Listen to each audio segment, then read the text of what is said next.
Coisas impactantes, né? Isso. Coisas que você não esperava. Coisas que eu não esperava, né? Coisas que realmente não tinha como ele saber de forma nenhuma, né? Ele me orientou como proceder, né? Com cautela, ter cautela nas coisas que eu faço na vida para tentar resolver esse problema que ele mesmo identificou sem eu tá falando nada. Perfeito, você vai sair daqui agora renovado. Renovado. Você tá se sentindo melhor? Sim, tô sentindo melhor. Você veio pra cá sentindo alguma dor? Não. Mas eu tô me sentindo mais leve agora. Tá sentindo mais leve, né? Tô me sentindo mais leve. Perfeito. Quais cuidados pós e pré-cirurgia espiritual?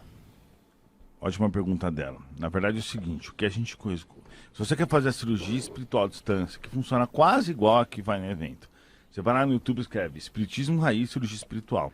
E aí lá indica algumas coisas, por exemplo, não beber depois de 5 dias. É pré, na verdade, antes, né, não faz tanta diferença. Tem coisas que, obviamente, que se você fizer, você não vai ficar bem, né?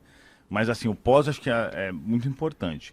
Então, o que a gente recomenda à distância, por ser um pouco mais fraco do que a cirurgia quando a pessoa vai, é a pessoa não ter relação sexual, nem sozinho, né? Porque isso, a energia sexual, ela pode, vamos dizer, dissipar a energia que é colocada nela para fazer a cirurgia.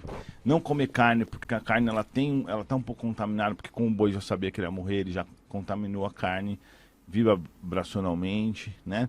Não ficar nervoso, não ficar com raiva, evitar fumar se a pessoa fuma, evitar usar qualquer tipo de droga, óbvio, bebida também, porque são coisas que... Aí eu já vou responder também a outra pergunta.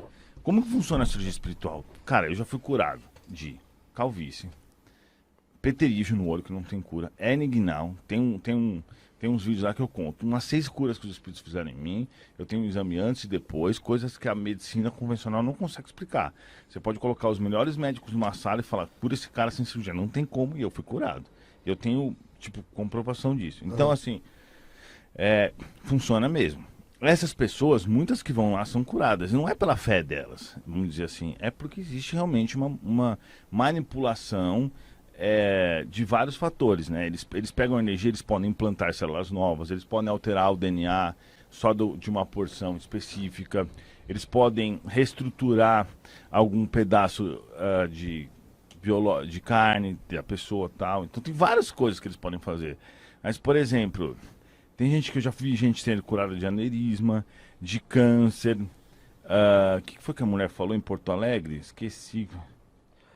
Acho que era ataque epilético do filho dela, uma série de coisas assim, né? Então, Deixa eu uma dúvida. É possível a pessoa, igual você falou, o espírito faz o que for necessário. Uma pessoa que, vamos supor, não tem uma perna, nasceu uma perna na pessoa? Não, porque assim, isso daí seria... E a mente dele falou. Não, assim, se eles quiserem, eles fazem isso. Mas assim, é claro que eles podem fazer, mas é uma questão assim meio...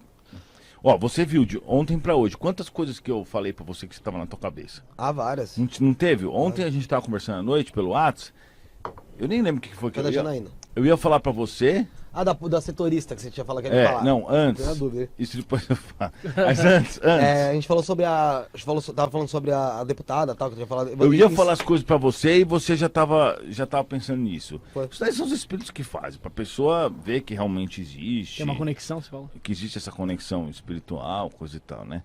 Mas assim, o que acontece é que às vezes as pessoas não são curadas.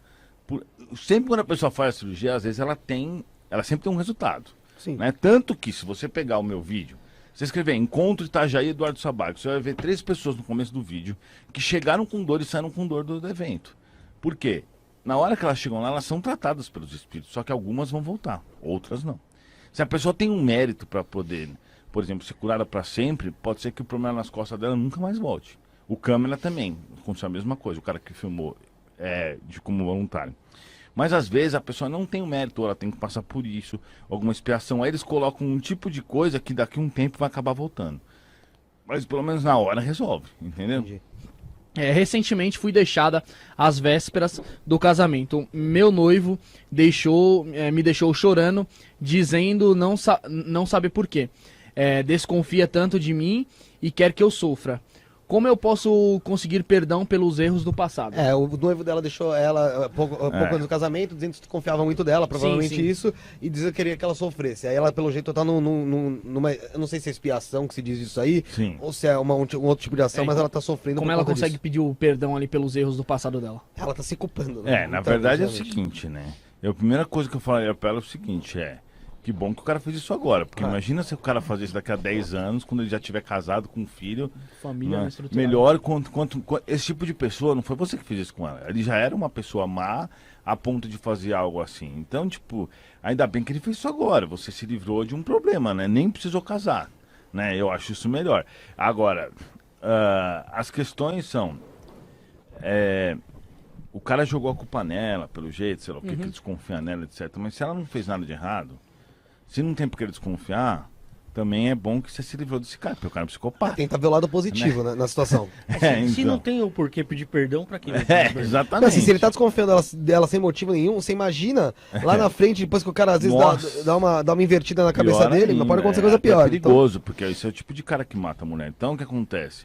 Eu acho assim, o passado, ele é sempre bom pra gente analisar o que a gente fez. Eu acho, antes eu tinha o ponto de vista que as pessoas não deveriam pensar no passado. Hoje eu acho que eventualmente elas podem pensar, mas sempre analisando realmente o que elas fizeram de bom e de ruim. Porque o passado é bom pra gente ganhar experiência, mas não pra gente ficar se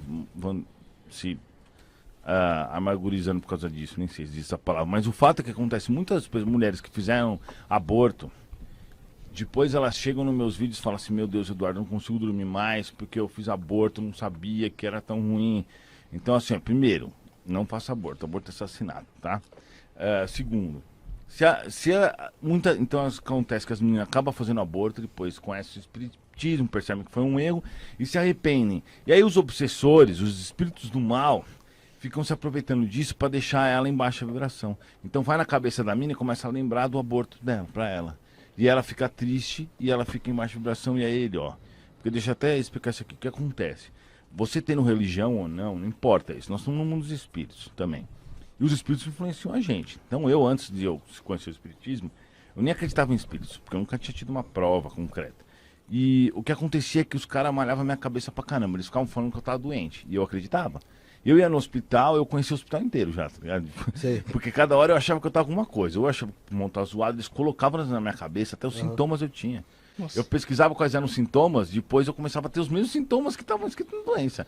Chegava lá, os caras faziam exame, não tinha nada. Tanto que até os médicos já falaram, mas chega, pelo amor de Deus, né? De novo você aqui, mano, porque eu ia toda Tá usando hora. bem o plano. Os obsessores faziam isso comigo, porque eles sabiam que eu tava errado ali. Então eles vão pegar, eles vão pegar o ponto fraco deles e vão, malhar. Então ele chega nessa mina que fez aborto há 10 anos atrás e fala, lembra o que você fez com ele, e não sei o que, e pau. E fica malhando ela. Porque aí ela vai lá, ela fica triste, ela ficando triste, eles conseguem acesso melhor ao cérebro dela. E aí, eles fazem isso. E é interessante isso, antes de fazer essa outra pergunta, que é justamente sobre essa parada de obsessor, de vibração. Fala, pessoal, galera, muita mensagem rolando. Manda o superchat aí no canto direito da tela, você que tá no celular. No canto direito da tela tem um cifrãozinho ali. Você clica nele, manda qualquer valor e que a pergunta ela fica no alto. Aí dá pra gente ler. Como é que faz pra você sair dessa baixa vibração? Então, certo. Então é isso que acontece. Quando eu conheci o espiritismo, e aí minha tia, que era uma médium, falou pra mim que na verdade eram os espíritos que estavam me enganando.